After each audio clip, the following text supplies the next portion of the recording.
سلام كبرات تخاتلتي داسنا اكسترا لومي عسرا لكاتيت كلتشحن عسران سلستنا بستدالو وزيناتات مكتل اولو بيت مخر السودان محمد حمدان دوغلو تبغي لتشحن عسران حدا استفتصم علوا منغست جيغاي ايلو مئمانو ايرترا اب اخيبا حبرت افريكا هيباتو زلا مغلصن كاب اخيبا ناصا نغد افريكا زبخرت انكو افريكاويت هاجر كوينا مهلاوا محبارون عتقدو السودان 200 كيلومتر ندوب ايثيوبيا تحيسم بمئتاو ناي ورق معدن بوتاتات مقوصارومن شم وردتات مقيارومن محبارون سمين كوريا نامريكان دوب كوريا نتطنقق فتن ميسايل مكيادان كالن زتقاللك خونيو ابزا channel دما ناي وتر تخاتلتن مخان سبسكرايب كتغبرون نتاناي دول ملكت كتوقون بخبر يعدمكم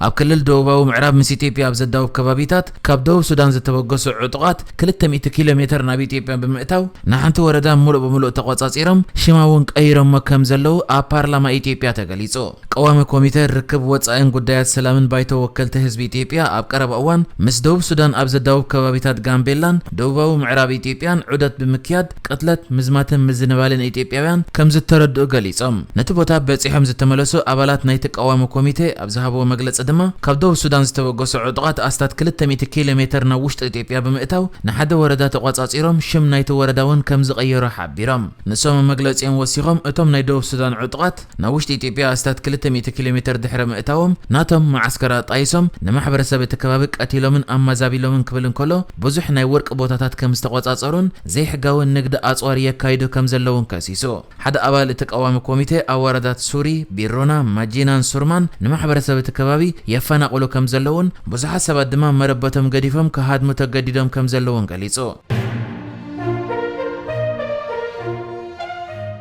ابنيلوم عمد اخيبا حبرت افريقيا بمرحتن ساتفا زلوا هاجرات افريقيا مغلصታት ሂበናው ላብ ዘለዋ እዋን በሚኒስተር ወጻኢ ጉዳያታት ተሳተፍ ዘላ ኤርትራ መግለጽ ይባላ ሚኒስተር ወጻኢ ጉዳያት ኤርትራ ዑስማን ሳልሕ ኣብ ሕብረት አፍሪካ ኣብዛው መግለጽ ከም ዝክብል ይተዛሪቦ እዛነይሎም ዓመት 2023 ሕብረት አፍሪካ ካብዚ ትከል 6 ዓመታት ዝገበረላ ዓመት ያ አጀንዳ አፍሪካ 2033 ካብዚ ጅምር ድማ 10 ዓመት ኣቕፂሩሎ በሐቂ ነቲ ተጓዓዝናዮ መንገዲ ብዕምቆት ንምግምጋም በግልጽን ዕቱብን استنتنو زخون مچهم متيو لما افريقيا بوقعي كان مغزاتاو محدرا ناصا خوينالا اذا عاود كن بقيا زملو قالسن عبه مسواتن زترخبيو بتوسخي حلم سمرتي حيالن بلصقتن افريقيا ولون اسكافي وشطاو بدهوتاتن زي قرص قداماو متئتاون مزمزان انتحلو قصيليو برغص اب حزبتات افريقيا نقحت رسم التئمان صعاتن قراصنتن بعبي دما من اسيات اند عبي يخيدالا كوننت افريقيا كن ابتكتلو زغبا حزبان من اسياتن ابز دليل بوتا ايكونتن زلا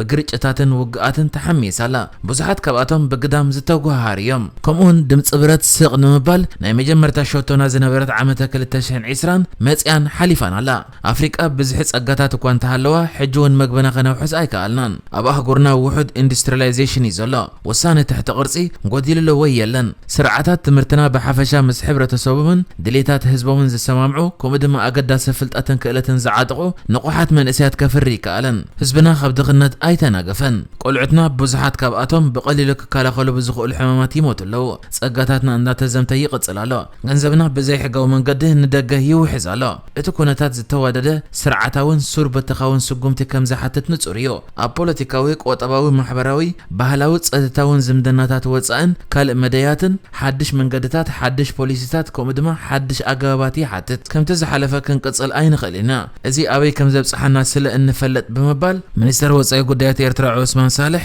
መምሕያሻት ክግበር ዝጽውዕ መግለጺ ሂቡ ዘሎ ካልምስ ኤርትራ ብዝተሓዝ ድማ ኤርትራ ካብ ኣኼባ ስምዕ ናጻ ኣህጉራዊ ንግዲ ኣፍሪቃ በኺራ ኣብዚ ምፍጣን ተግባረ ስምዕ ኣህጉራዊ ንግዲ ኣፍሪቃ ኣብ ትሕቲ ዝብል ቴማ ብ15-16 ለካቲት ኣብ ኣዲስ ኣበባ ዝተቓንዐ ኣኼባ ኩለን ማለት 54 ሃገራት ኣፍሪቃ ክሳተፋን ከለዋ ኤርትራ ጥራያ ንበይና በኺራ ኣብ 2019 ኣብ መላእ ኣፍሪቃ ናጻ ናይ ሰብን ኣቑሑትን ምንቅስቓስ ንኽህሉ ብዝብል ዕላማ ዝተበገሰ እዚ ወፍሪ ብሰንኪ ለበዳ ኮሮና 19 نسلست عامتات أخيبا أقواري سمسنح يفلات على ما هو بانك بزهبة جمجام السمع نلعلي 5 مليون أفريقيان نيسرح عدلات كخفت هجرات أفريقيا أبن حد حدن زقبر النقدي كاب 10 ميتاويت نابسوس ميتاويت كبل زغ إلي يزبل أب علم زبزح قزر من نسيات زلوا أفريقيا بمنقد السمع أب علم قدامي زعبي ما أكل ناس أنقدك هلوايو منقو أبال هجرات زلوا بوليتيكاو زي مردات قوت أبا وجاجن نايمن قصقاس عدلاتن تكبر السمع عبيت بدهوتات كم زخونو ويجمت أبزل العلق وطبعهم عبالة نايمم تساتخ أولا زلو مدبكا كلن هاجرات أفريقيا كساتفان كلها إيرترا تراين بينها بخير لا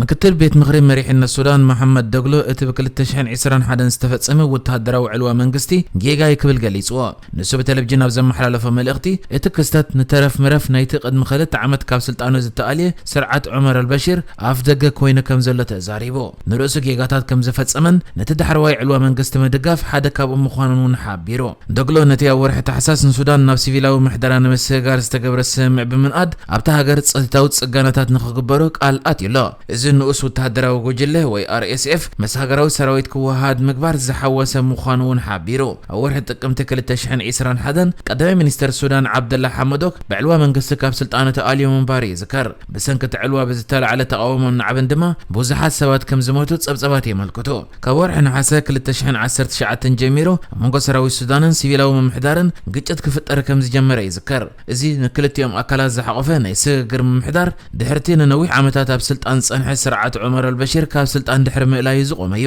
እንተኾነ ነቲ ኣብ ዝሓለፈ ወርሒ ታሕሳስ መንጎ ሰራዊትን ምንቅስቃስ ደገፍቲ ዴሞክራሲን ዝተበጽሐ ስምዕ ሰላም ሙሉ ብምሉእ ከም ዝድግፍ ገሊጹ ኣብ ሱዳን በሽሓት ዝቑጸሩ ሰባት ደለይቲ ፍትሕን ተቃወምቲ ጉጅለታትን ቀዳማይ ሚኒስተር ነበር ዓብደላ ሐመዶክ ብዕልዋ ካብ ስልጣን ድሕሪ ምእላዩ ናብ ስልጣን ዝመጸ ጀነራል ዓብዱልፈታሕ አልቡርሃን ካብ ስልጣኑ ክእለ ዝጽውዕ ተቃውሞታት ኣካይዶም እዮም ሕብረት ኣፍሪቃ ነተን ድሕሪ ዕልዋ መንግስቲ ብወተሃደራዊ ሓይሊ ዝምርሓ ዘለዋ ቡርኪና ፋሶ ጊኒ ማልን ሱዳንን ኣጊድወን ከም ዘሎ ይፍለጥ መጀመርታ ሰሙን ዝወርሒ ምስ ወተሃደራውያን መራሕቲ ሱዳን ዝተረኸበ ሚኒስተር ጉዳያት ወጻኢ ሩስያ ሰርጌይ ላቭሮቭ እቲ ሃገር ንዘጋጥምዋ ዘለዉ ፖለቲካዊ ብድሆታት ብውሽጣዊ ዓቕሚ ክትፈትሕ ተማሕፂኑ ነይሩ ዲፕሎማስያታት ሃገራት ምዕራብ እውን ቅድሚ ዑደት እቲ ሚኒስተር ምስቶም ወተሃደራውያን መራሕቲ ተራኺቦም እዮም እቶም ወተሃደራውያን መራሕቲ ስልጣን ናብ ሲቪላዊ መሰጋገሪ መንግስቲ ንምስግጋር ዝተበጽሐ ስምዕ ክፍጽሙ ምዃኖም ከም ዘረጋገጸሎም ከዓ ኣብቲ እዋን ተገሊጹ ነይሩ እዩ ሱዳን ካብ 2021 ብጀነራል ዓብዱልፈታሕ አልቡርሃን ዝምራሕ ወተሃደራዊ ጉጅለ ነቲ ብሲቪል ዝምራሕ መሰጋገሪ መንግስቲ ካብ ስልጣን ኣልዩ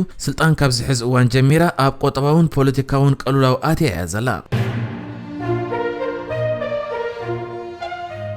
ሰሜን ኮርያ በቀዳም ኣብ ዘካየደቶ ሃንደበታዊ ወተሃደራዊ ልምምድ ብቑዕነትን ምርግጋጽ ኣህጉር ዘቋርጽ ባለስቲካዊ ሚሳይል ከም ዝተኮሰት መንግስታዊ ቴሌቪዥን እቲ ሃገር ጸብጺቡ እቲ ሚሳይል ኣብ 67 ደቂቕ 900 ኪሎ ሜትር ተጓዒዙ ኣብ ባሕሪ ጃፓን ድማ ዓሊ ብሎ ሰሜን ኮርያ እቲ ፈተነ ከም ኣሜሪካን ደቡብ ኮርያን ዝበላ ተጻባቲ ሓይልታት ደው ናይ ምባል ዓቕሚ ከም ዘለዋ ዘመላኽት ከም ዝኾነ ያገሊጻ እቲ ሃገር ኣብ ዝቕጽል ወርሒ ኣሜሪካን ደቡብ ኮርያን ስግኣት ኒውክለር ሰሜን ኮርያ ንምምካት ዝዓለመ ሓበራዊ ወተሃደራዊ ልምምድ ከካይዳ ይዳለዋ ኣብ ዘለዋልያ ፈተነ ሚሳይል ገይራ ዘላ እቲ ናይ ኣሜሪካን ደቡብ ኮርያን ልምምድ ንሰሜን ኮርያ ንምውራር ዝዓለመ ዝበሉ ሰብ መዘተ ሃገር ንከምዚ ዓይነት ወተሃደራዊ ልምምዳት ተራእዩ ዘይፈለጥ ከቢድ ግብረ መልሲ ክህቡ ምዃኖም ኣጠንቂቖም ሓፍቱ ንመራሒ ሰሜን ኮርያ ኪም ጆንግ ኡን ዝኾነት ኪም ዮ ጆንግ ሎሚ ንግሆ ኣብ ዝሃበቶ ተወሳኺ መግለጺ ንዝኾነ ተጻብኦ ከቢድን ዘሰንብድን ግብረ መልሲ ክወሃብ ኢላ ኣሜሪካ ኣብ ልዕሊ መንግስቲ ሰሜን ኮርያ እተካይዶ መፍራሕ ደው ከተብሎ እውን ፀዊዓ እንተኾነ ርእሰ ከተማ ደቡብ ኮርያ ሲኦል ዕላማ ሚሳይላት ሰሜን ኮርያ ከም ዘይተኸውን ገሊጻላ